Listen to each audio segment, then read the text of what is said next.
الشيطان الرجيم بسم الله الرحمن الرحيم الحمد لله رب العالمين والصلاة والسلام على أشرف الأنبياء والمرسلين سيدنا محمد وعلى آله الطيبين الطاهرين حق قدره ومقداره العظيم سبحانك لا علم لنا إلا ما علمتنا إنك أنت العليم الحكيم يا همة الشيخ احضر لنا بهذا المحضر والتعطف بنظرة تأتي لنا بالزفر السلام عليكم ورحمة الله mbokk yi ñu ngi leen di nuyu bu baax kenn ku nekk ci turam ak jëmmam di leen ziar mbokk yi nekk ci Facebook bi ak ñi nekk ci TikTok bi yëpp di am yaakaar ne yéen a ngi may dégg bu baax incha allah.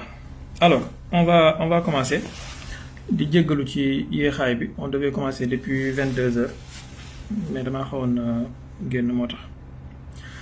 Donc xam naa dañuy def désordre mondial tey on aura deux sujets principaux mbokk yi nekk ci Facebook bi dafa mel ni tey ki jiitu ci daara ji mooy Baye Lahat Gueye maa ngi lay nuyu yow ak Ahmed Tidiane Tall ak soxna Ndeye Fatou ak Umul Bachar xam naa suñ tegee nuyoo bi seen loxo rek ngeen séddale ñu ko waa daara ji yëpp incha allah ñaari góor yàlla ak ñaari soxna suñ leen nuyoo rek nuyu nañu waa daara ji yëpp.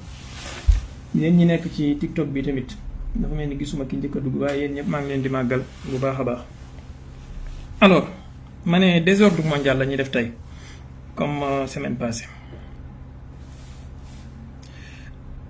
danañ am ñaari sujet principal benn bi mooy réunion des BRICS bi nga xamante ne moom moo am semaine bii ñu génn ci Russie ak la fa jot a xew ak perspective yi nga xamante ne nii àdduna bi mu ngi koy xaar ci tournant bi nga xamante ne àdduna bi jël na ko ci jamono ji ñu toll. beneen bi mooy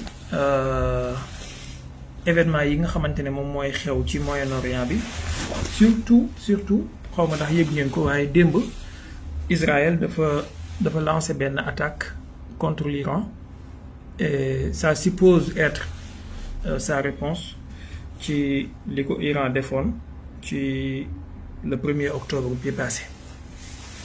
Donc lancé nañu benn attaque boo xamante ne nii démb ci guddi la commencé ay 2 heures du matin ba ay 5 heures donc ça a pris environ 3 heures de temps. Alors commençons directement pour bañ a perdre du temps ci sujet bu njëkk bi mooy les BRICS ak réunion bi nga xamante ne moom moo fa amoon. xam ngeen les BRICS mooy dajaloowu état yooyu nga xamante ne jamono ji ñoom ñoo formé wu et pratiquement ils sont devenus benn genre je veux pas dire un monde parallèle mais benn genre alternatif ci ordre mondial bi nga xamante ne ni moom moo fi nekkoon depuis l'après guerre mondiale wala l'après deuxième guerre mondiale. bu ñu waxee ordre mondial nag ça n'a rien de franc-maçonnerie ça n'a rien d'illuminati wala comme ni ko gars yi di xalaatee.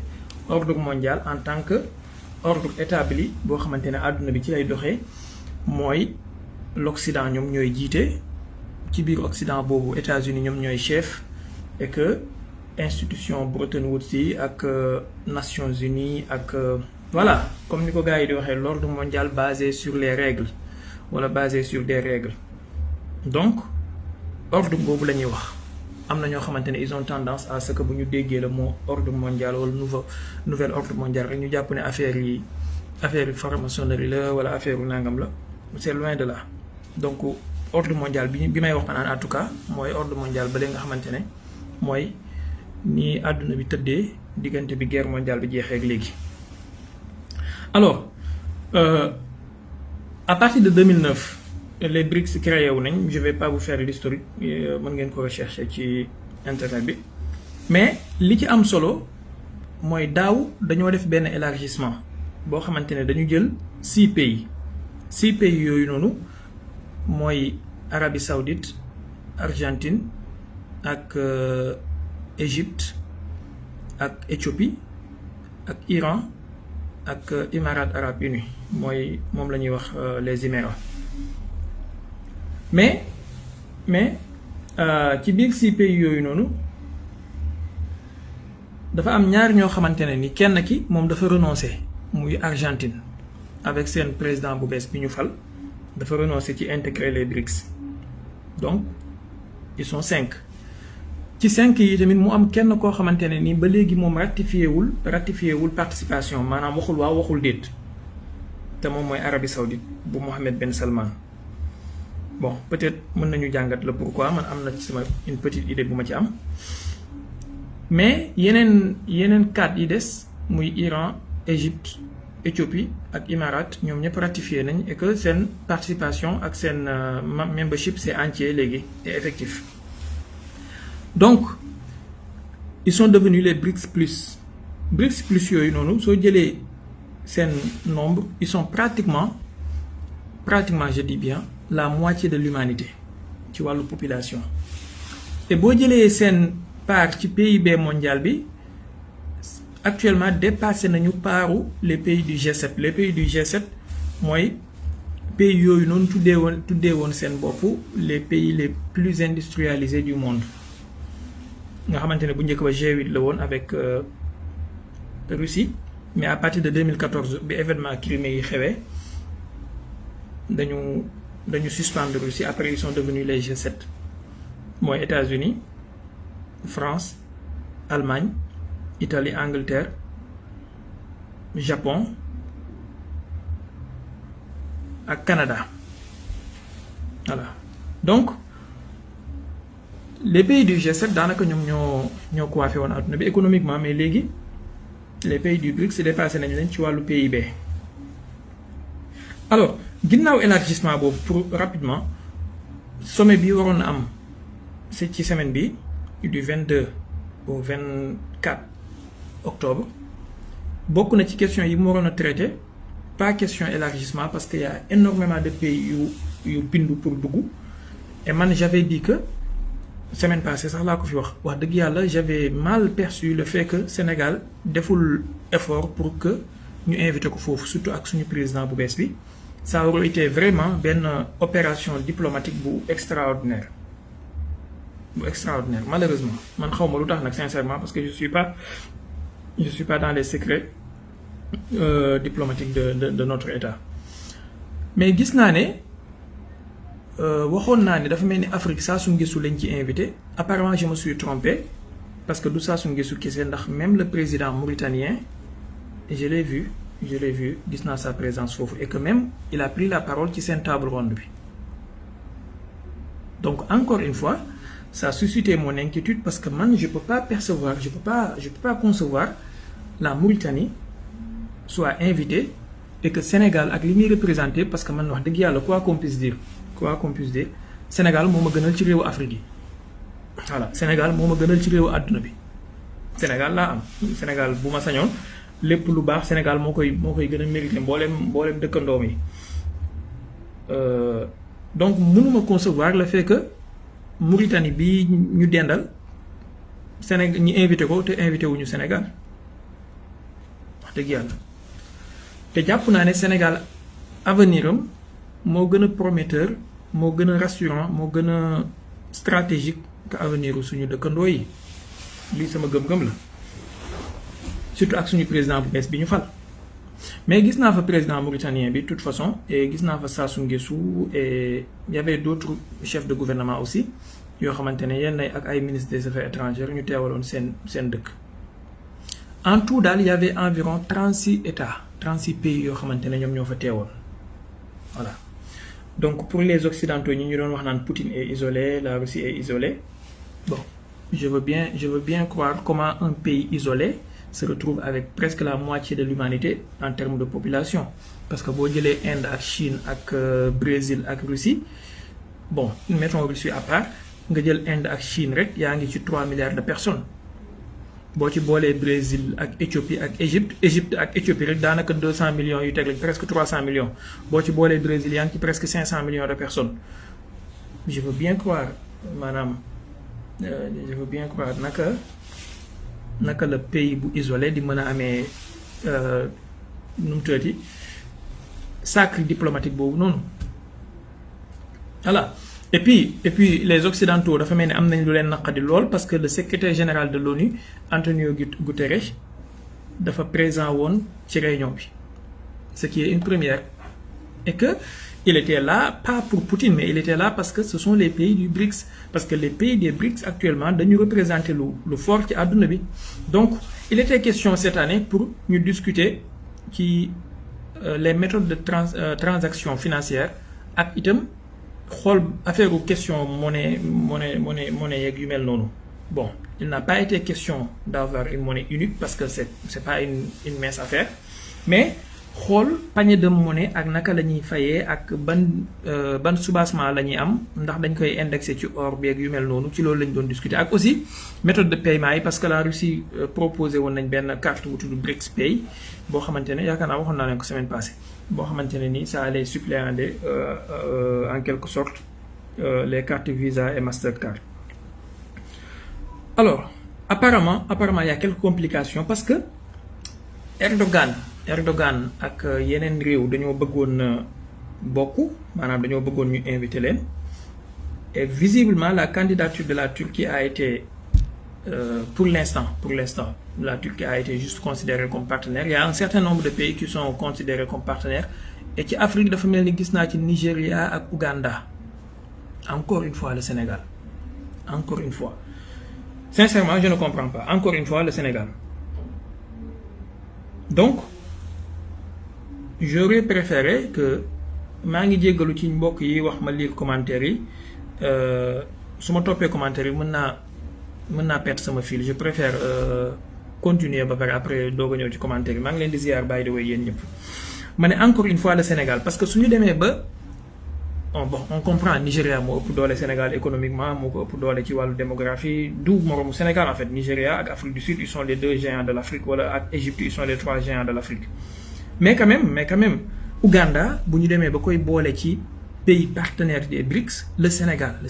Sincèrement lii permettez-moi de le dire, c'est pas une question de politique ou quoi que ce soit, mais j'en appelle à ñi nga xamante ne ñoo jege suñu premier ministre bi muy Ousmane Sonko ak ñi nga xamante ne ñoo jege suñu président bu bees bi muy Bassirou Diomaye Faye te mën koo waxal mu dégg. Xam naa ne ñoo ma ëpp xel ñoo ma ëpp xalaat ñoo ma ëpp xam-xam ñoo ma ëpp vision mais dama leen di ñaan tournant bi àdduna bi toll tey ak fi BRICS toll ak seen avenir maanaam Sénégal warta seetaan ay réew yu mel ni Ouganda ak yeneen réew ci Afrique di ko ci ëpp positionnement. Lu ñu mën a wax lu ñu mënti wax dëgg la jouer l'équilibrisme baax na, avoir de bonnes relations avec monde bi yëpp baax na, man mii loolu laa gëm loolu laay prôné, mais dafa am avenir u àdduna bi fu muy jëm te loolu képp kuy stratège wala ngay visionnaire mën nga ko percevoir. Soo ko percevoirul rek mooy war ngaa lem say kii nga dellu ci école jàngi. Avenir u àdduna bi Asie la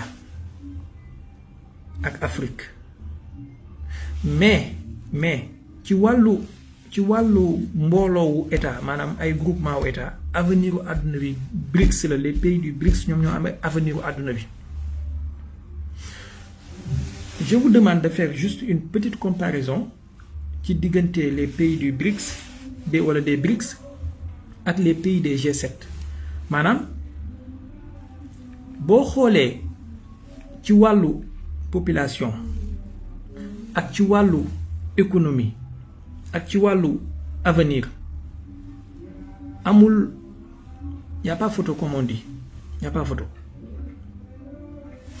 Imaginez bu fekkee ci wàllu population la actuellement en 2023 jàpp 2024 les pays du BRICS dépassé nañu les pays du G7. bu fekkee ci wàllu économie laa bëgg a wax PIB mais bu fekkee ci wàllu population la y a même pas photo parce que les pays du G7 ñoom ñëpp soo leen boolantee ils sont environ 700 millions de personnes.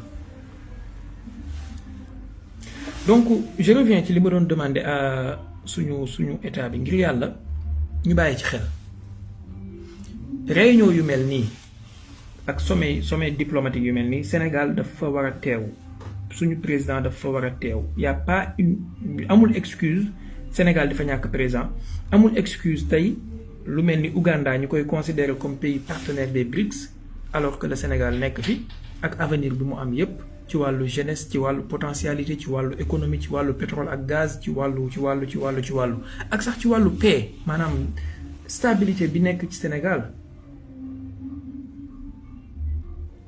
voilà donc je pense que peut-être am na ñu koy xalaatal ñu ma ëpp xam-xam fuuf am na ñu koy xelal ñu ma ëpp vision fuuf mais daal nañu gën a bàyyi xel ci yenn yi daal voilà les institutions de Bretton Woods ñoom ci seen bopp fi mu toll nii ils sont en pleine panique parce que lan mooy li xew mooy ñëpp xalaatoon nañ ne ci lu ñu yaakaaroon les pays du BRICS ci seen sommet bi dañuy ñëw jël ay mesures fortes voilà jël nañ décision que dootuñu utiliser le dollar nangam ak nangam c'était mal connaître les gens qui dirigent les pays des BRICS surtout Russie ak Chine ak Inde en fait ce sont des gens extrêmement intelligents te xam nañu ne système àdduna bi surtout système financier bi qui est basé sur le dollar su amee benn genre collapse maanaam su amee benn genre rupture brusque du arranger kenn ils seront tous perdants tous autant qu'ils sont donc non mais les pays des BRICS font plus de 2 milliards d'habitants qu'est-ce que vous dites maanaam Inde ak Chine rek ils sont presque 3 milliards nga ne 2 milliards non Inde ak Chine kese ils sont presque 3 milliards regardez encore vos chiffres les pays des BRICS ils sont environ 4 milliards d'habitants environ 4 milliards voilà ce n'est pas 2 milliards parce que Inde ak Chine rek boo leen boolantee yaa ngi ci presque 3 milliards et puis boo jëlee Russie mu ngi ci 145 wala 146 millions Brésil mu ngi ci 200 et quelques millions Iran mu ngi ci 80 jàpp 90 millions Égypte mu ngi ci 100 et quelques millions Éthiopie mu ngi ci 100 et quelques millions non mais regardez encore vos chiffres excusez-moi s'il vous plaît je veux pas trop regarder les commentaires parce que ça me fait perdre mon fil anyway de toute façon ma ne ils sont des gens tellement intelligents ils sont venus dire surtout boo dégloo conférence de presse Poutine bi ils ont dit que ñun amuñu problème ak les occidentaux amuñu problème ak le système mondial ci ni muy doxee nii li ñu bëgg rek mooy que ça soit beaucoup plus équitable et que les gens soient beaucoup plus raisonnables et puis voilà kenn ku nekk la mu mérité mu jox ko bu leen fàtte ni jamono bi DSK muy Dominique Strauss-Kahn bi mu nekkee directeur général FMI dafa bëggoon na maanaam il avait proposé à ce que Chine ak Inde ñu jox leen beaucoup plus de place qu'ils méritent comme li ñuy peser ci économie mondiale bi et moment bi muy jéem loolu les Américains ont dit ñett loolu du fi amee bon par la suite ñu créer ko je sais pas ndax dëgg la am du dëgg allahu alam problème bi mu am ak Nafissatou Diallo et tout donc les Occidentaux ont toujours refusé à ce que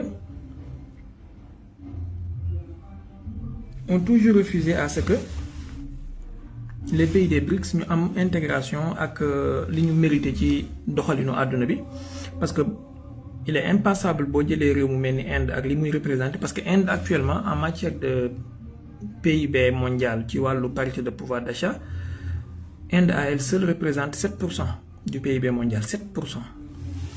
Donc ce n'est pas une mince affaire. Donc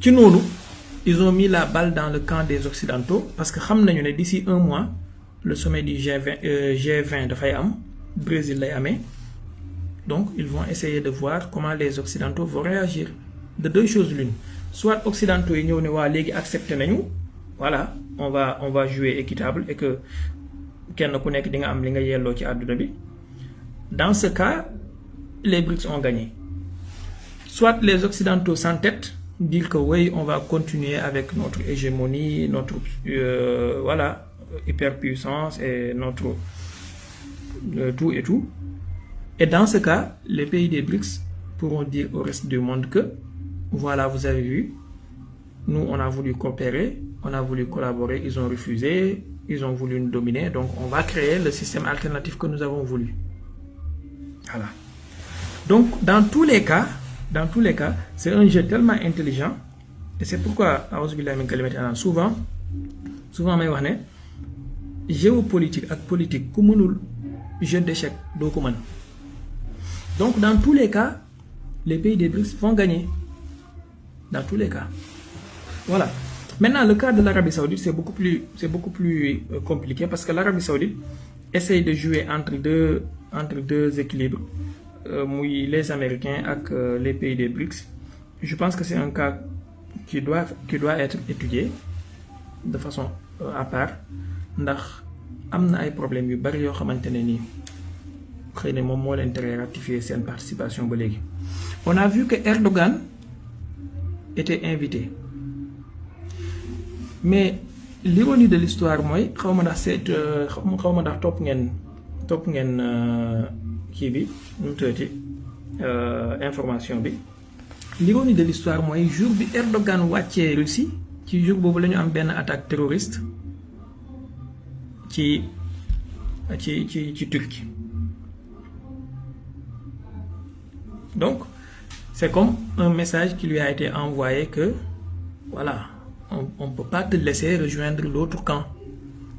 Surtout que la Turquie, depuis les années 80 pour les années 2000, elle a toujours voulu dugg ci Union européenne. Les Européens ont toujours nargué la Turquie. Donc maintenant, l'Union européenne, ce n'est plus promoteur et tout, bëgg na dugg ci benen ensemble, commencé nañ ko créer ay problèmes. Mais de toute façon, Erdogan c'est quelqu'un de très vraiment je considère souvent ses positions et ses prises de position comme totalement hypocrites. Lui, ça n'engage que moi, mais je considère que c'est totalement hypocrite. Parce que comme ni ma ko waxé won ci affaire Palestine bi, Erdogan amna doole, amna taille critique, amna économie, amna force armée bu meuna tax mu tenir tête Israël, et il ne fait absolument rien du tout à part les déclarations. Il ne fait absolument rien du tout. Donc tout ceci voilà, vous allez comprendre que le gars il est en train de jouer à autre chose.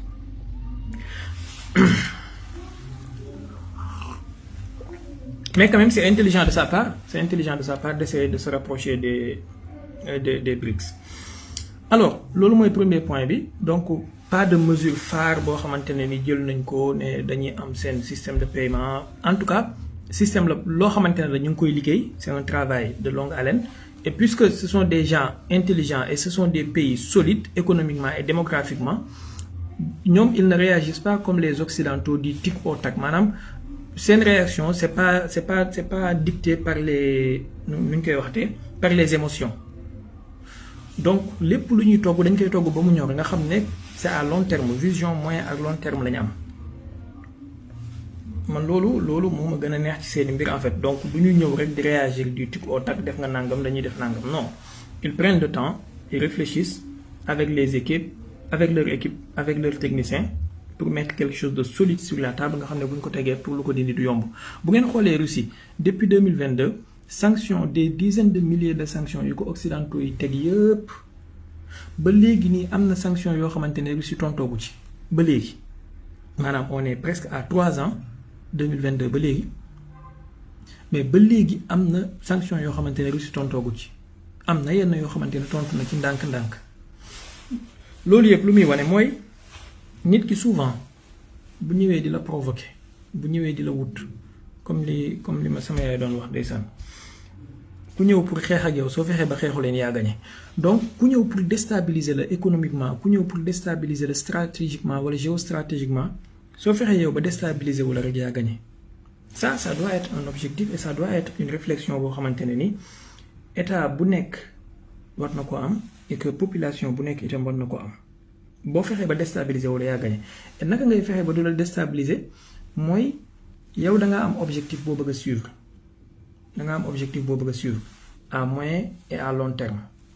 Donc quelle que soit agitation, quel que soit bruit yi nga xamante ne sa adversaire géopolitique wala géostratégique mu ngi koy def, yow suis comme ni ko Ousmane Sonko doon waxee, soit focusal yow ci sa objectif, yow fii nga bëgg a yegg fexeel ba yegg fa. That's it. Voilà. Et le reste nga bàyyi ñeneen ñi ñu nekk di coow di wax, et puis le résultat parlera de lui-même. Parce que ce qui est sûr mooy cette domination mondiale bi occidentaux yi amoon depuis la fin de la deuxième guerre domination bi ñu amoon ci àdduna bi c'est une page tournée qui est irréversible et ñoom xam nañu loolu d'abord boo xoolee sur le plan de richesse ci wàllu matière première maanaam les pays des BRICS ñoom ñoo gën a riche seen sous-sol yi ci wàllu matière première parce que déjà Venezuela mu ngi ci porte bi di tapé Venezuela c'est la première réserve mondiale en pétrole Bolivie mu ngi ci porte bi di tapé plein de pays boo xamante ne boo gisee liste bi da ngay yéemu ci yàlla ñëpp a ngi ci porte bi taxaw di xaar bon maintenant nag c'est un groupe de pays boo xamante ne ils pourront pas prendre les gens comme ça rek ku ñëw ñu ne la nañ la jël bu boobaa seen dynamique dina yàqu il faut ñu calibrer kenn ku nekk lan moo tax ñu koy jël ak yan paramètres la ñuy xool pour mën a accepter candidature tel ou tel pays.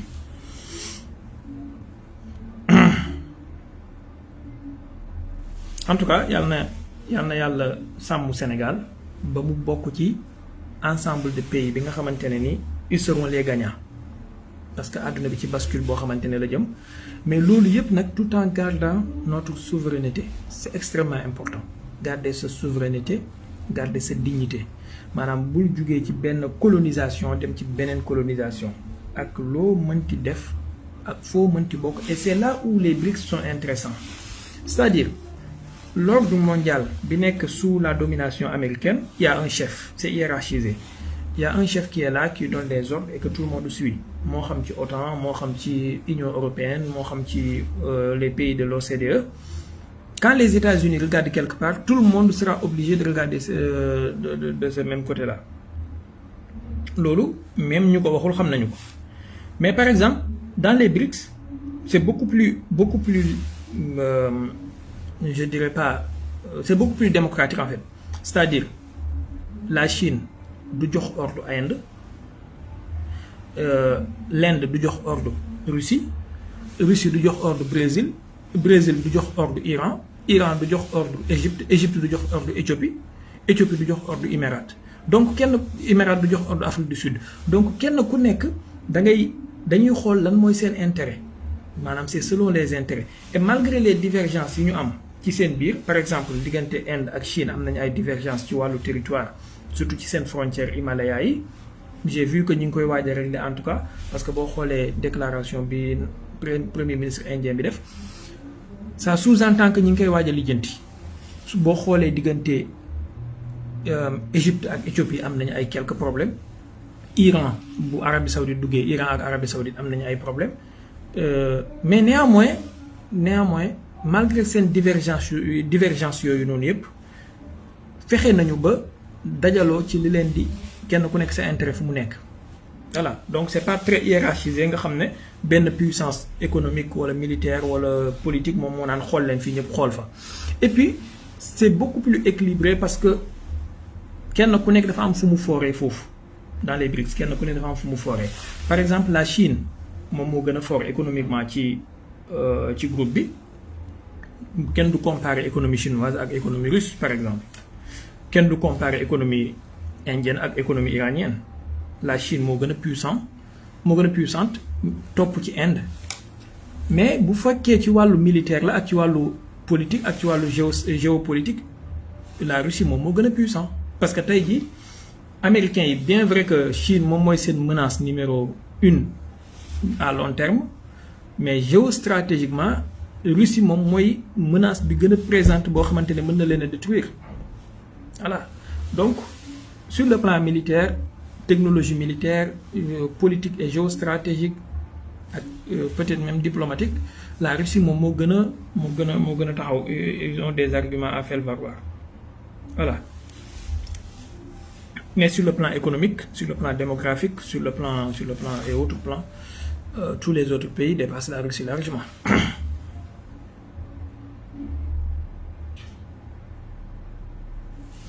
alors deuxième point bi mooy liy xew ci Moyen-Orient bi je disais que dañu war a gàttal après ñu kii li xew ci Moyen-Orient bi on a vu que hier Israël dafa mel ni attaqué na Iran xam ngeen ne Iran attaqué woon na Israël le 1er octobre bi passé léegi ñëpp duñ doon xaar Israël lan lay def le premier ministre israélien a beaucoup fanfaronné sur voilà, ils vont détruire l'Iran, l'Iran a commis une erreur monumentale, ils vont regretter nangam ak nangam. Tout le monde s'attendait à quelque chose d'extrêmement important boo xamante ne nii dafay dévastatrice et tout. Qu'est-ce qu'on a vu? Une réponse qui a duré sur 3 phases en 3 heures de temps. Après ñu ne pare nañu.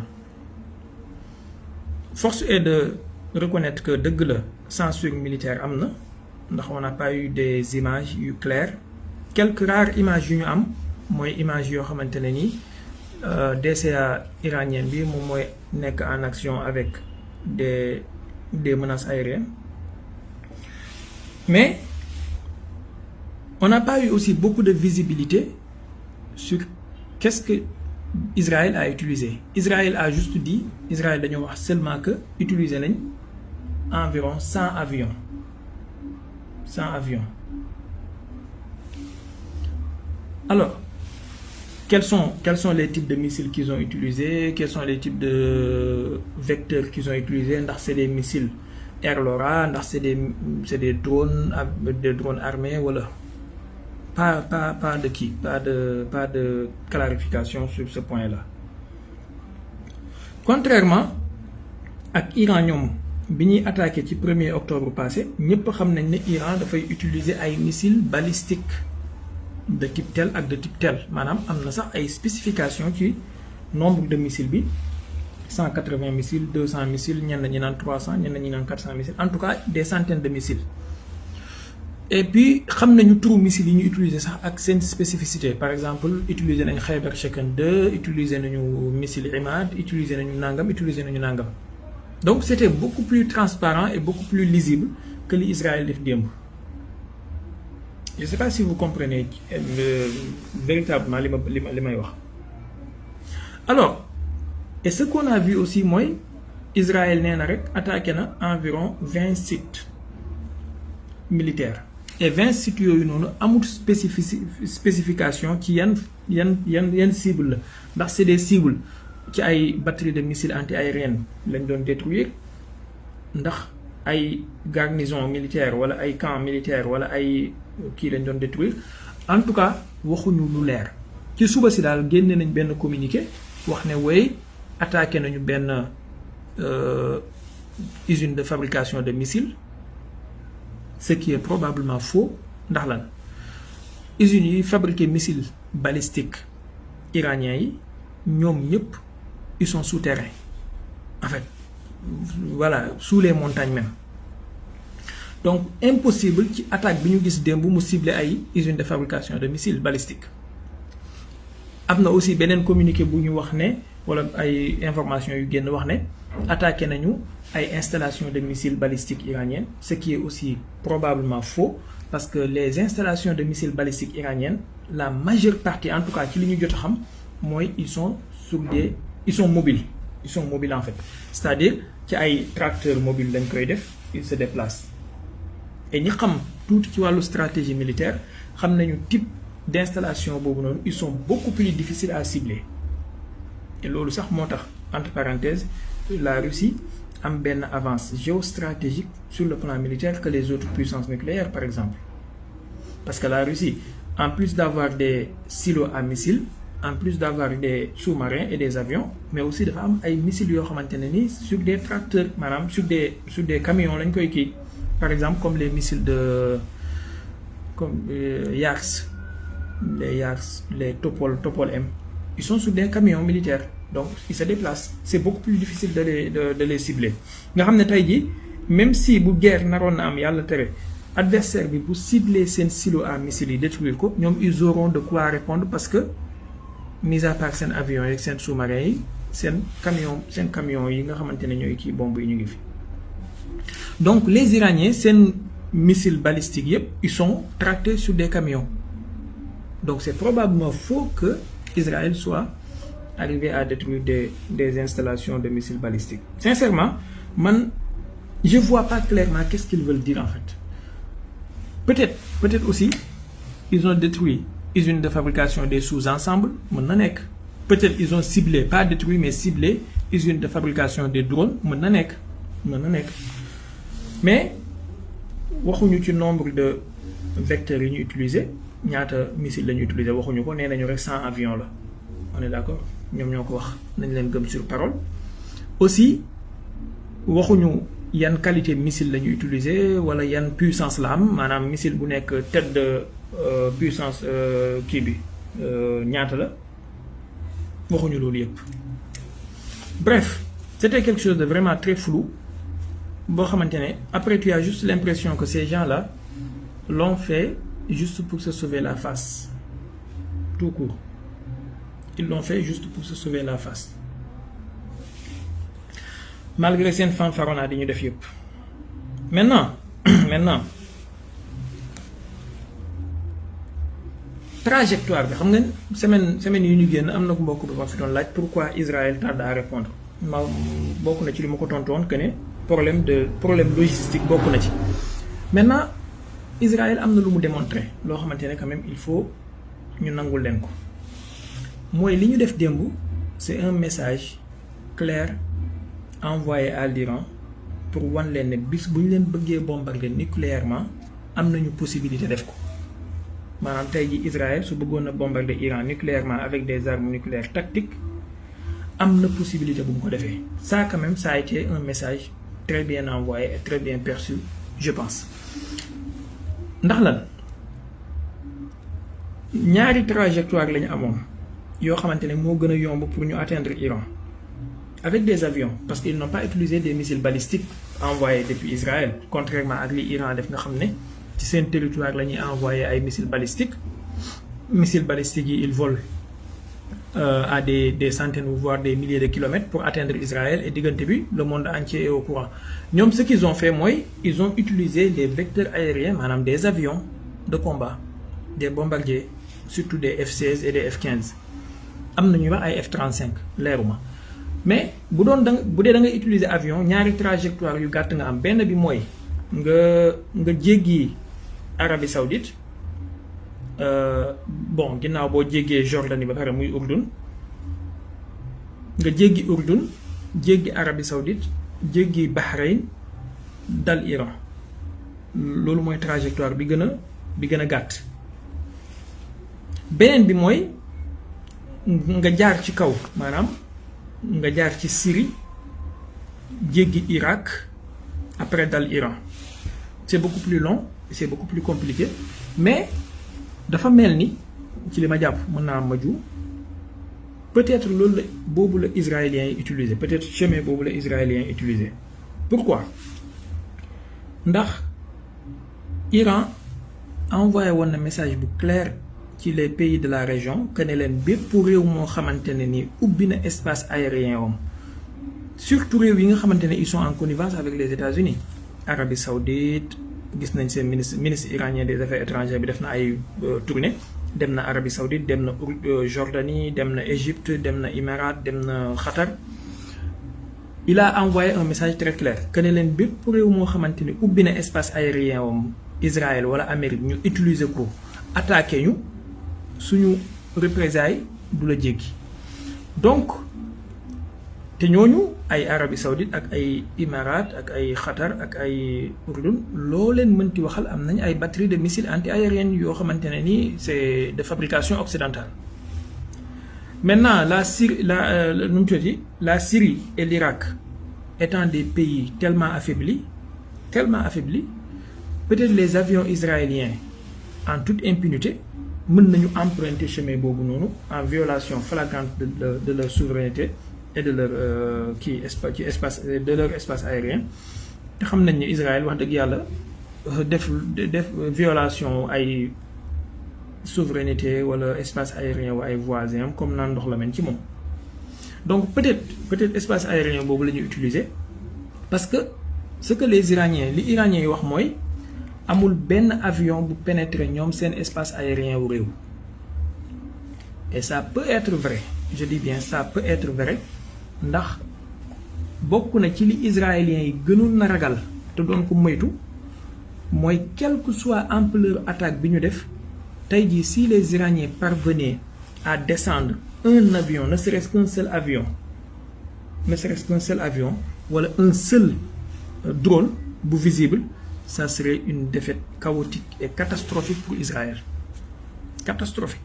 Donc, peut-être utiliser l'espace aérien au Irak et Syrie, nga xamné bo ñëwé ba biir Irak mën nga positionner wu quelque part sans pour autant nga dugg ci espace aérien iranien bi bo amé ay missiles longue portée mën nga ko cibler et que le boulot est fait. Peut-être ça. Encore une fois, ça reste sur des suppositions parce qu'on n'a pas vraiment de visibilité claire sur ce que les Israéliens ont fait.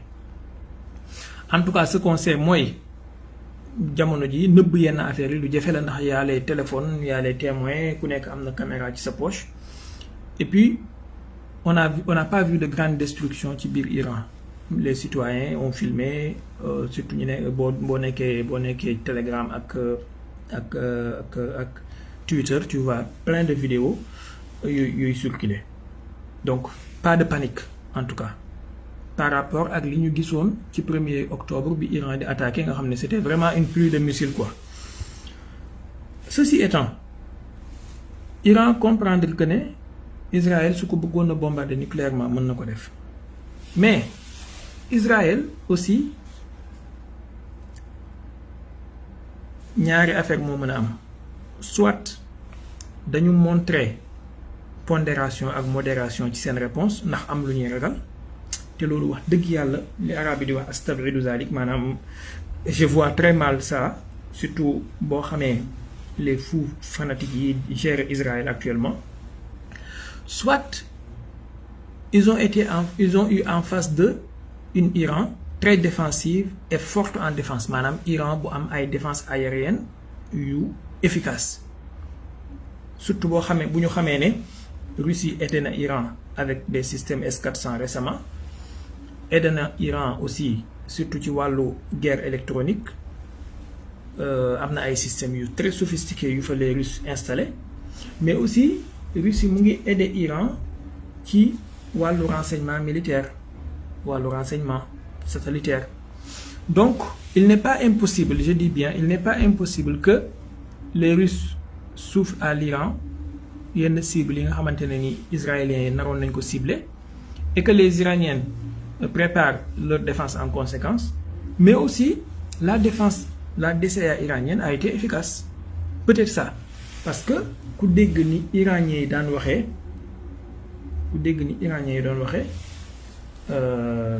on sait que ni Israéliens doon waxee kon du moins on sait que naruñu woon jàmm en fait, naruñu woon jàmm.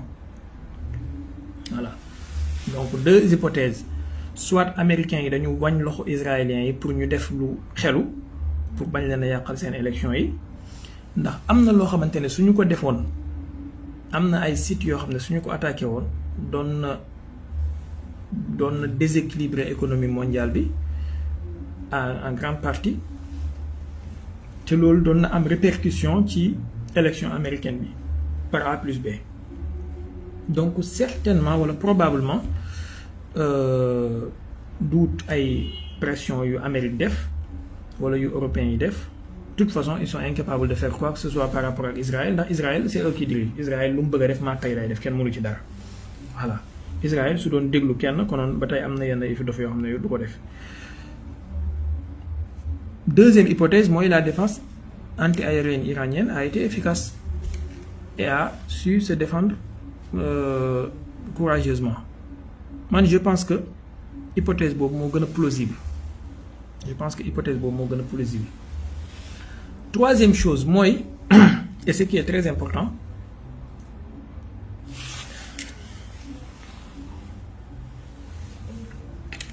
mooy les Israéliens sont trop limités. En fait, ils ont beaucoup de limites sur le plan conventionnel qui def une réponse bu appropriée comme bi leen Iran def. Sur le plan conventionnel, je dis bien.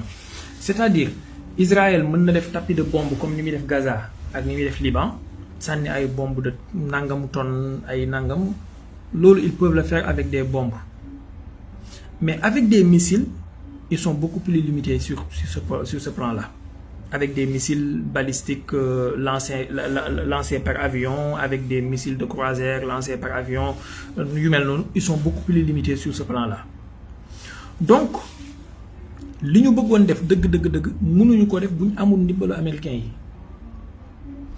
benn seul choix moo leen dese mu nekk une question nucléaire nga xam ne dañuy ñëw et que tout le monde en périt. Mais l'Iran, ils ont une force conventionnelle qui peut désarmer Israël.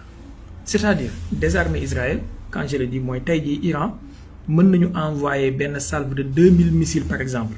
Ça, c'est pas un problème. Iran mooy 4e pays en matière de missiles balistiques ci àdduna bi.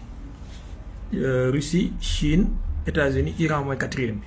Loolu ñi xam nañ li may wax en fait. Surtout que missiles yi muy utiliser la plupart moo koy fabriquer boppam. Donc am nañu benn autonomie stratégique sur ce plan-là. Donc tey Iran envoyé benn salve de 2000-3000 missiles du dara ci ñoom. Et surtout des missiles bon marché yoo xamante ne ça ne coûte absolument rien du tout, avec des drones yoo xamante ne ils auront pour rôle de saturer la DCA. ba nga xamante ne la défense anti-aérienne danañu utiliser seen missiles yëpp bourré après les autres missiles ñëw. Donc ils peuvent très bien calibrer et lancer benn salve de 2000-3000 missiles d'un seul coup. Maintenant bu ñu envoyé benn salve de 2000-3000 missiles ci ay cibles yu stratégiques. Israël c'est un pays qui n'a pas de profondeur stratégique. Israël c'est un pays qui n'a pas de profondeur stratégique. C'est-à-dire Israël ça fait à peu près 22 000 à wala 21 000 et quelques, voire 22 000, 23 000 km². Je parle de mémoire, mais à peu près c'est ça. Disons, avec arrondir 23 000 km². Donc, 23 000 km², Iran fait presque 3 fois la taille de la France. 3 fois. Donc, bu ñu ciblé seen centrale nucléaire yeeg centrale thermique yeeg centrale énergétique yeeg seen bassin yeeg seen maanaam Israël est paralysé en 30 minutes. En 30 minutes Iran mën na paralyser Israël. loolu moo tax ma ne Iran am na force conventionnelle bu mën a désarmer Israël te loolu israéliens yi xam nañ ko. te loolu moo tax saa yi bu ngeen gisee comme ni alxuraan di wax yaxsibuuna kulla sayhatin alayhim humul aduwwu fahzarhum qatalahumullah. waxuma ne aaya bi ci ñoom la wàcc mais dama ko ci maanaam boo gisee benn drone bu gën a ndaw sax bu naawee vers Israël occidentaux yeeg américains yeeg ñëpp ay jaxasoo benn drone bu gën a ndaw benn drone maanaam tey ji Hezbollah par exemple wala outils yi nekk Yémen 5 drones benn ñaari ñeenti juróomi drone suñ ko envoyé vers Israël tout le monde s'inquiète en l'Occident. di nga gis déclaration wu France di nga gis déclaration wu Angleterre di nga gis déclaration wu Allemagne di nga gis déclaration wu Maison Blanche ak Pentagone. Pourquoi ça? Parce que xam nañ ne réew mi c'est un tigre de papier, c'est-à-dire amul benn profondeur stratégique et ils sont tellement faibles, sérieusement tellement faibles stratégiquement que porter leen ay coups yu fatal lu yomb la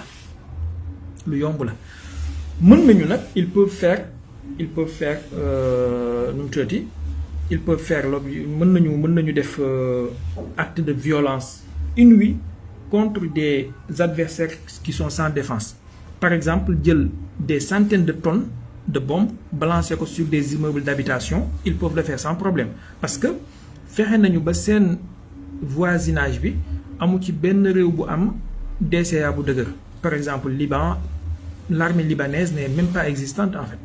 État bi Liban ana état am xamuñu kan mooy président bi kan mooy nangam bi.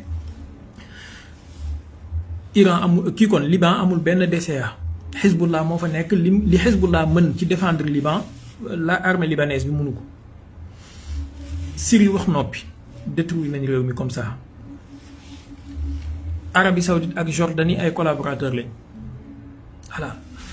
Donc seen avions yi ñoom Israël ils ont la supériorité aérienne totale par rapport ak seen voisins yi. Donc ils peuvent survoler l'espace aérien de leurs voisins 124 000 fois par jour su leen neexee. J'extrapole mais voilà je caricature. Mën nañu survoler seen espace aérien voisin 124 000 fois suñ ko bëggee ci benn journée. Maintenant quand il s'agit d'un adversaire beaucoup plus redoutable comme Iran, bu am DCA, bu am force militaire conventionnelle, bu am ay missiles, là la tâche devient beaucoup plus compliquée. Là ça devient du sérieux quand même. C'est-à-dire c'est comme la Russie ak les occidentaux ci li xew Ukraine. Maanaam jamono bi Turquie di jaay drone Bayraktar yi ñu koy utiliser contre Arménie wala Azerbaïdjan nga gis efficacité bi redoutable. Jamono bi occidentaux yi di utiliser par exemple France ak seen canon César boobu noonu wala américains yi ak seen missile HIMARS yeeg yooyu jamono bi muy efficace mooy quand il s'agit des adversaires yu mel ni ay Taliban yeeg ay Boko Haram ak ay Mali ak ay Burkina Faso ay Syrie ay Arménie. Mais quand tu as en face de toi une puissance comme la Russie avec tout ce qu'elle a comme force armée, là il n'y a pas d'arme magique en fait. Da ngay indi benn HIMARS mën na def dégâts 10 jours 5 jours 15 jours mais dans 2-3 semaines les Russes trouvent des contre-mesures soit électroniques wala physiques. Voilà da ngay indi ay canon César les Russes trouvent des contre-mesures wala ñu capturer ko dañ def rétro-ingénierie. D'accord da ngay dem indi ay Starlink des Russes trouvent des moyens de brouiller les signaux. Donc quand tu as en face de toi une force comme la Russie, ça devient beaucoup plus compliqué. Et naka noonu itamit boo amee en face de toi ay rebelles wala ay groupuscules yu mel ni ay Hamas wala ay groupe de résistance yu mel ni ay Hezbollah, mën nga def lu la neex. Mën nga ñëw balancer des tonnes de bombes ci kaw immeuble Hassan Nasrallah yi ray ko, mën nga dem balancer ay tonnes de bombes ci kaw immeuble ay civils ay hôpitaux ay écoles def lu la neex.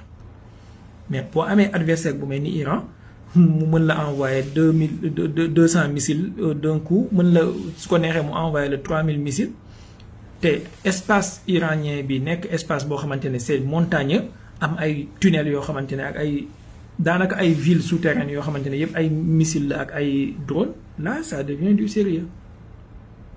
Voilà là ça devient du sérieux. Donc du doon un jeu d'enfant boo xamante ne da ngay ñëw def lu la neex. Loolu moo tax ils ont eu beaucoup de complications. Et beneen question mooy est-ce que Iran n'est pas déjà nucléaire? Ça aussi c'est une question boo xamante ne on a tendance à l'élucider, on a tendance à l'oublier souvent, à l'écarter, mais est-ce que Iran n'est pas déjà nucléaire? Sérieusement, parce que regardez, au mois d'avril, l'Iran a attaqué une puissance nucléaire qui est Israël, avec des salves de missiles. D'accord? Attaque directe. Nga xamantene amul benn réew état depuis 1973 en tout cas bu ko def Israël. Depuis la guerre bi mu amoon ak Arabes yi. Salve de missiles. Israël bi ñu jógee di répondre qu'est-ce qu'ils ont fait ci mois d'avril? Ils sont allés frapper benn champ boo xamante ne ni ay baykat ñoo fa nekkoon soi-disant ne dañuy dem attaquer benn batterie de système anti-aérien S-300 avec drone quadrupède. C'est tout comme réponse. ci 2024 bi je me rappelle plus ndax ci mois de mai la wala mois de juin Iran a eu benn attaque boo xamante ne non je pense côté janvier la si je me trompe côté janvier la parce que jamono anniversaire de décès wu Qasem Soleimani la mu amoon ay gars yu demoon ci côté bàmmeelam bi doon fa ziar mu amoon benn attentat bu fa am ñu rey fa ay dizaines de personnes. Ñi nga xamante ne ñoo defoon attentat boobu noonu ils l'ont revendiqué et benn groupe bu bokk ci Baloutchistan yi la xawma ñu nekk ci Pakistan. Écoutez bien, Iran a envoyé des missiles balistiques sur Pakistan. Pakistan qui est une puissance nucléaire elle aussi. Bon, de retour Pakistan aussi a ciblé quelques sites ci Iran, mais ça s'est limité là. Après Ibrahim Raïsi dem na Pakistan, après ils se sont compris mu jeex. Ça s'est limité là. Au mois d'octobre 2024, le 1er octobre, Iran a envoyé presque 200 bombes, 200 missiles balistiques sur Israël. Et en réponse, qu'est-ce qu'on a eu hier? C'est ce qu'on a vu. Ce qu'on a eu, moi, c'est ce qu'on a vu hier. Fanfaronné, à la fin, at the end of the day, comme ni ko anglais di waxe, la montagne a accouché d'une souris. Voilà. Maintenant, la question sérieuse se pose, est-ce que l'Iran n'est pas déjà nucléaire alors? Parce que si elle n'était pas, bu dee Iran nekkul woon déjà nucléaire, lan moo ko may fitu muy def lii nii maanaam bombarder avec des missiles des puissances nucléaires et en retour ñooñu duñ la ñemee bombarder comme il faut, il te tape juste et puis voilà. Peut-être allahu alam peut-être dafa am réew yooyu ñoom lu ñu xam par rapport ak l'Iran loo xamante ne le reste du monde dañ ko ignorer wala ñun dañ ko ignorer parce que ce qui est sûr mooy si l'Iran est déjà nucléaire c'est que ça n'est fini maanaam attaquer Iran frontalement moom boobaa xaru moo koy def surtout li ma leen fi jot a wax léegi ci profondeur stratégique ak capacité de missile ak quantité capacité d'envoyer des salves de missiles yoo xamante ne nii ça peut raser un pays d'un coup et surtout léegi bu ñu demee ba yokku ci ay missiles hypersoniques ça devient beaucoup plus sérieux mais tamit il faut pas se leurrer, Iran a d'énormes difficultés surtout en ce qui concerne son intérieur, sa politique intérieure et tout, avec des groupuscules yoo xamante ne ils sont très perméables ci nekk ay agents doubles et tout. waxoon naa leen fi keroog koo xamante ne il était le vice-ministre de la défense iranienne dañu ko jàpp mu nekk agent israélien, finalement il a été pendu, peine de mort, ñu pendre ko. Anyway, léegi attaque bi Israël def, on a vu des déclarations, man bi ma ci gën a halluciné maanaam une déclaration ahurissante, c'est celle du premier ministre d'Angleterre. Qu'est-ce qu'il a dit? daf ni Israël a frappé l'Iran aujourd'hui, démb ci guddi la doon wax, et puis mu ne Angleterre se tient fermement aux côtés d'Israël et Israël a le droit de se défendre. À la seconde qui suit, le gars nous dit Iran n'a pas le droit de répondre. Madame, Iran ne doit pas répondre. Iran should not respond. Madame, ces gens sont des illuminés en fait, sérieusement. Ces gens sont extraordinaires. Imaginez la façon wax jooju. Madame, Israël attaque na Iran, nous soutenons Israël, Israël a le droit de se défendre. Iran n'a pas le droit de répondre. Dans quelle planète on est? Comme ni ko Poutine di waxee gars yi, yéen vous êtes qui en fait? Qui êtes-vous? Yéen yéen ay yàlla wala yéen ay yonentu yàlla wala yéen ay malaayka wala yéen ay kan en fait ba am droit attaquer nit ñi te ki ngeen attaquer moom amul droit répondre. Dans quel pays on est? Dans quelle planète on est? Mais wallahi nii la ko waxee dem na ngeen tàppe ko léegi da ngeen ko gis certainement ci canaux d'information yi, man Sky News laa ko gis, mais da ngeen ko gis certainement. Tàppe leen rek le premier ministre Angleterre sur l'attaque d'Israël. Di ngeen ko gis mu ngi sol benn chemise bu noir bi mu koy wax. Israel has the right to defend itself. Iran should not respond. C'est ahurissant. C'est ahurissant, sérieusement. Mais bon, ils sont ce qu'ils sont. nañ leen ko nangul rek. Dafa am benn waaye bu doon wax ne ñaari yëf ñoo amul limite mooy l'univers ak la bêtise humaine. Voilà. La bêtise humaine n'a pas de limite et ça c'est une bêtise quand même. Léegi nag lan la attaque bi mën a jur mooy ce qui est sûr, l'Iran elle ne se laissera pas faire. Peut-être mën na bañ a répondre en fait mën na bañ a répondre puisque malgré déclaré nañ ne seen 4 soldats dee nañu ci, mais pour l'instant intérêt wu ñëpp à part Israël ak les Cinglés qui dirigent l'Israël, intérêt wu ñëpp mooy que les choses se calment, parce que déflagration wu conflit bi arrangé wul kenn, du arrangé kenn ci ñoom te ñoom xam nañu loolu, parce que la Russie ak la Chine du ñu seetaan ñu def Iran ni ñu def Syrie wala ni ñu def Irak.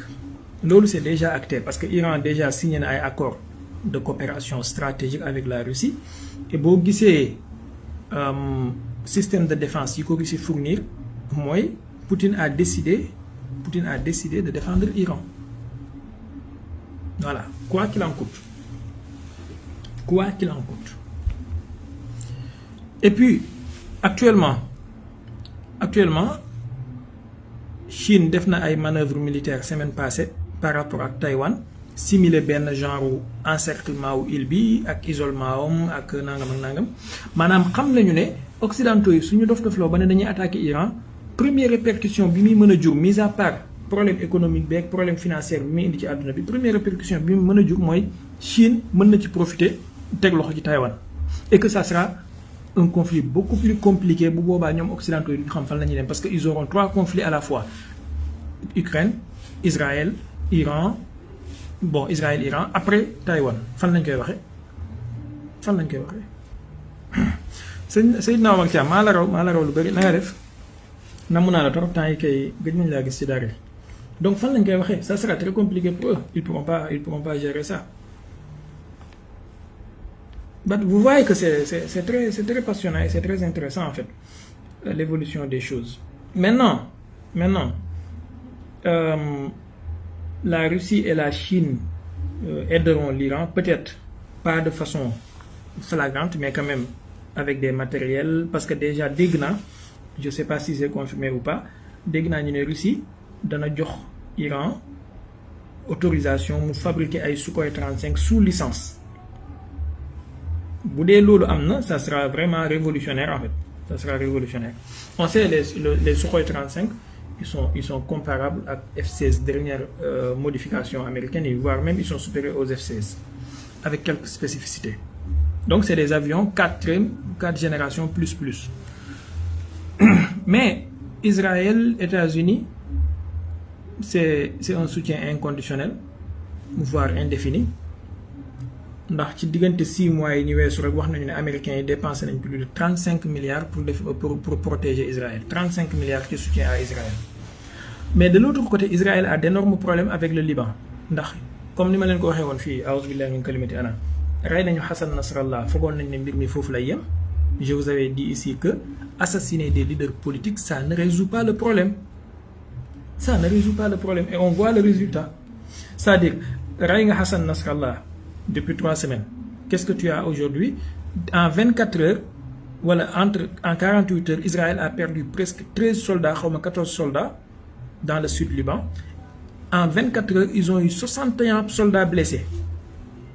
Donc, ce qui signifie que le Hezbollah est toujours debout et reprend ses forces. Donc, boo fi bàyyi woon Hassan Nasrallah, au moins c'était quelqu'un de modéré, c'était quelqu'un avec qui on peut discuter, c'était quelqu'un boo xamante ne mën nga ko appréhender, mën nga am ay compromis ak moom. Il était intelligent et tout, mais maintenant tu l'as assassiné. Xamoo kan ban dur ngay am quelqu'un de beaucoup plus dur que lui que tu auras devant toi. Voilà le résultat. Quand on est un dirigeant qui agit par émotion, qui agit par fougue, qui veut faire peur. Et la géopolitique, c'est pas comme ça. Il faut pas essayer de faire peur aux gens parce que actuellement dans le monde, on peut kenn mënatu la ragal en fait. Kenn mënatu la ragal kenn. Il faut essayer d'appréhender d'amadouer les gens, voilà, naxante ak nit ñi bañu kii la. Mais ñëw bëgg a jaay nit ñi doole kut da ngay napp ñëpp ñu topp la temps boobu rek c'est révolu. Maintenant le Hezbollah mu ngi nekk fii di infliger Israël défaite bu toll nii inama sabilu kenn xamul lu wax dëgg yàlla maanaam ils ont perdu d'énormément de chars de matériel militaire de soldats et Israël su ñu demee ba reconnaître que ne ils ont perdu 14 soldats en 48 heures imaginez malgré la censure militaire bi am 14 soldats bu ñu demee ba wax ko mooy ne sois sûr kitaabul ne nombre bi ëpp na loolu. Et pourtant fanfaronnade yi ñuy def yëpp ci ne rey nañ Hassan Nasrallah rey nañ Fouad Choukro rey nañ Ibrahim Aqil rey nañ Ali Karki rey nañ Mahmoud Sourour rey nañ diw quel est le résultat at the end of the day? Zéro. Tu as le Hezbollah actuellement qui t'inflige des défaites. Il faut être intelligent. Maintenant da nga leen doon dégg fan yee ñu naan dañuy rey Ali le guide suprême iranien là mais boo ko reyee tu sauras pas de lequel dur ban façon homme intraitable ngay am devant toi après bu gën a dur xamee ne bu gën a carré gën a fanatique parce que ce qui est sûr et certain mooy actuellement défaire Iran militairement c'est impossible à moins que guerre généralisée am avec des armes nucléaires et tout et puis Iran du am soutien au Russie ak Chine mais bu dee ci ni situation bii di demee la bah xaw ma ndax suivre ngeen xutba ajjuma bi Khamenei def ajjuma bi topp ci bi ñu reyee Hassan Nasrallah te mu jiite ajjuma bi xutba bi mu def xaw ma ndax suivre ngeen ko te mu téewoon Kalachnikov bi ci loxoom bu fekkee suivre ngeen ko aux alentours am na benn oto bu fa nekkoon benn voiture bu fa nekkoon armée d'une arme légère boo xamante ne anti-aérienne la je me rappelle pas du nom de l'arme mais c'est une arme de fabrication chinoise boo xamante ne c'est censé descendre les drones les quadrupèdes ak yu mel noonu kenn mësul xalaat ne Iran am nañu arme boobu noonu maanaam Chine jaay nañ leen arme boobu wala livré nañ leen ko et pourtant Israël topp na Chine depuis longtemps pour mu livrer ko arme boobu Chine bañ comprendra qui pourra sëñ Jamil Cissé maa ngi lay ziar Cissé bëgg lekk yéen moom ci lekk rek ngeen di wax donc comprendra qui pourra en fait sérieusement arme boo xamante ne arme légère la de défense anti-aérienne Israël topp na ci Iran depuis très longtemps topp na ci Chine kon depuis très longtemps Chine bañ ko koo jaay on l'a vu ci Iran jour bi Khamenei di def discours am bi qui était là pour protéger les environs ce qui veut dire que la Russie ak la Chine ne sont pas prêts à lâcher l'Iran voilà et maintenant lu tax attaque Israël contre l'Iran n'est pas si important wax naa ko sànq peut-être Israël a eu en face d'elle benn Iran bu très puissant ci wàllu défense anti-aérienne voilà et peut-être aussi ragal nañ représailles yi am parce que iraniens yi ils ne jouaient pas sincèrement ils ne jouaient pas ils ne blaguaient pas du tout te boo xoolee lu tax américains yi envoyé ay système de défense anti-aérienne SAD ñaar nee nañ danañ dolliwaat beneen batterie muy ñaar avec des centaines de soldats sur au sol pour protéger Israël mooy ne Israël moom kenn kese mais en 24 heures gars yi sàkkal ko pexe comme ni ko Hassan Nasrallah doon waxee ad'afu min baytil ankabut wala awha min baytil ankabut sérieusement parler c'est passionnant booy xool géopolitiquement comment ça fait alors maintenant je voulais parler d'un autre sujet mais je pense que guddee nañ ba pare est-ce que duñ ko bàyyi ba semaine prochaine mooy les pays arabes ak seen mythisme bi am wala hypocrisie bi ñuy doxal seen diggante ak li nekk di xew ci Palestine mais aussi li nekk di xew diggante Iran ak Israël c'est extrêmement important la position des pays arabes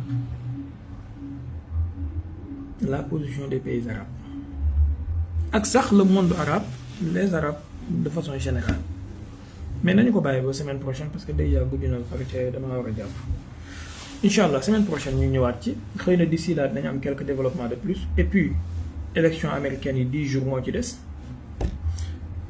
attendons de voir peut-être Israël dafay xaar ba am président américain bu bees pour mu def deuxième partie parce que ce qui est sûr mooy Israël tant que yaa ngi leen di seetaan ils vont aller beaucoup plus loin waxoon naa leen ko fii man dama gëmoon fermement que ne Iran su répondroon très tôt bi ñu reyee Ismaël Haniyeh Hassan Nasrallah n'aurait pas été assassiné retard bi Iran am ci réponse par rapport ak assassinat wu Ismaël Haniyeh bokk na ci li may Israël fit mu dem assassiner Hassan Nasrallah man lii laa gëm donc tant que yaa ngi leen di may temps tant que yaa ngi leen di may noy dañuy gën a avancer parce que c'est des gens qui ont un agenda seen agenda c'est un agenda messianique ils sont des fous fanatiques yoo xamante ne ni les Benigvir les Smotrich là like Allahul Musta'an ala yiti haal les pays arabes ils sont dans une hypocrisie indescriptible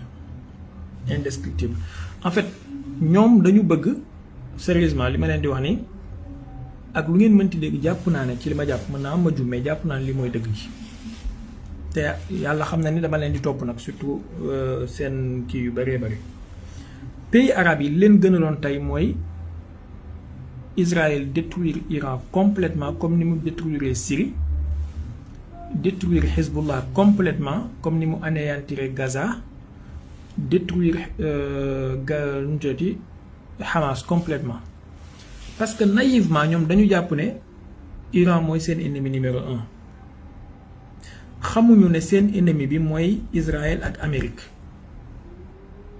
Donc ñoom ñëpp xam nga Hassan Nasrallah wax na ko ci benn interview bu mu def xaw ma ndax am nañu ko seetaan ci yéen mu ne Arabie Saoudite en 2006 bi Israël bëggee jeexal guerre bi contre Hezbollah, Arabie Saoudite dafa bañoon ne leen continuer leen et eux ils allaient financer la guerre quoi qu'il en coûte pour ñu détruire Hezbollah.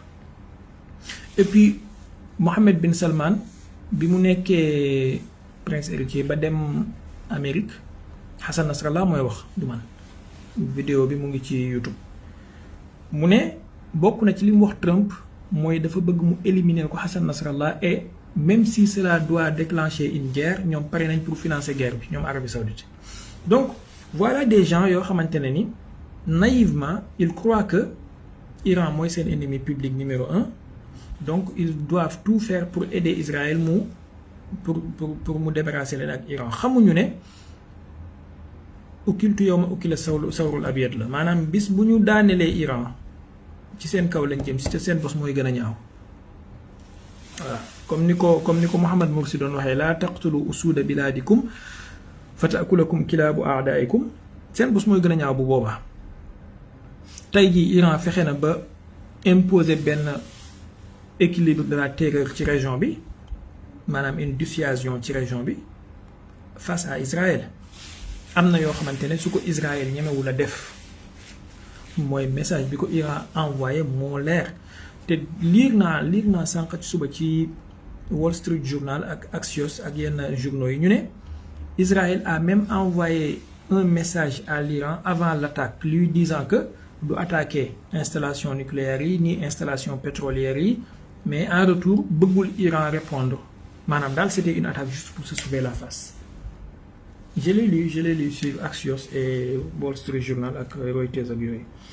Anyway, permettez-moi que yàlla ma libéré wu. On se capte semaine prochaine incha allahu taala, xëy na mooy gën a neex mooy gën a kii. yàlla nañu yàlla may tal ak fekkee ci barke yonentu yàlla Muhammad sallallahu alayhi wa sallam, barke bépp jàmm bu am yërmande yàlla. ñu fanaan jàmm incha allah. Prenez soin de vous et surtout soyez pondérés, modérés, ayez toujours humeur bu neex, bu leen kenn énervé. jàpp leen ni ku ñëw pour énerver leen bu ngeen fexee ba énervé wu leen yéen a gagné. Voilà, toujours dee leen ko bàyyi xel, bu leen kenn énervé, et que prenez les choses là comme toujours comme benn genre kii rek buy jàll. incha allah yal na yàlla may ñu tawfiq ci zahir ak ci baatin ci barke yonent bi sallallahu alayhi wa sallam. salaamaaleykum wa rahmatullahi wa barakatuh. Ba samedi ak jàmm incha allah. By the way, suba cours dina am suba cours dina am ci 16h jàpp 17h incha allah, mais live fu désordre mondial bi samedi lay amaat incha allah. salaamaaleykum wa rahmatullah.